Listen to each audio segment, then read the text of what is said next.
மதுரை திருமங்கலம் பேரையூர் அருகே வீட்டின் முன்பு விளையாடிக் கொண்டிருந்த 7 வயது சிறுவன் நேற்று முன்தினம் காணாமல் போன நிலையில் தற்பொழுது அதே பகுதியில் நின்றிருந்த காருக்குள் சடலமாக மீட்கப்பட்டிருக்கிறார். இது குறித்த கூடுதல் விவரங்களை நமது செய்தியாளர் செந்தில்குமார் வழங்க கேட்கலாம்.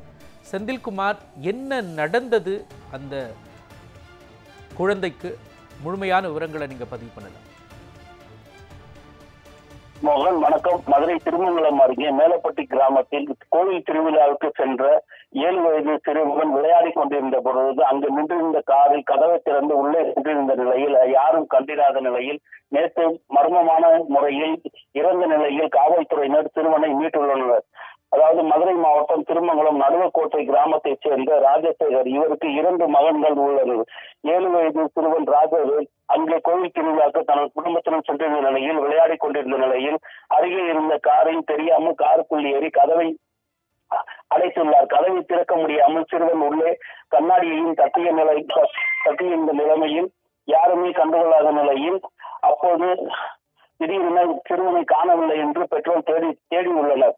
பிறகு எங்கு தேடியும் கிடைக்காத நிலையில் சிறுவன் காணவில்லை என்று பேரையூர் காவல் நிலையத்தில் புகார் அளித்துள்ளனர். இதன் அடிப்படையில் காவல்துறையினர் தேடி வந்த நிலையில் சிறுவன் கிடைக்கவில்லை. நேற்று இரவு 11 மணி அளவில் காருக்குள் சிறுவன் இருப்பதாக காவல்துறைக்கு தகவல் அளிக்கப்பட்டிருந்த நிலையில் அங்கு வந்த காவல்துறையினர், தீயணைப்பு துறையினர் காரின் கதவை உடைத்து சிறுவனை மீட்டு பிறகு சிறுவன் உயிரிழை இல்லை என்ற நிலையில் மதுரை அரசு ராஜாஜி மருத்துவமனைக்கு சிறுவனது உடலது பிரேத பரிசோதனைக்காக அனுப்பி வைக்கப்பட்டுள்ளது. சிறுவன் காருக்குள் இறந்த சம்பவம் குறித்து மதுரை பேரையூர் மேலப்பட்டி கிராமத்தில் பெரும் பரபரப்பு ஏற்பட்டுள்ளது. மோகன்,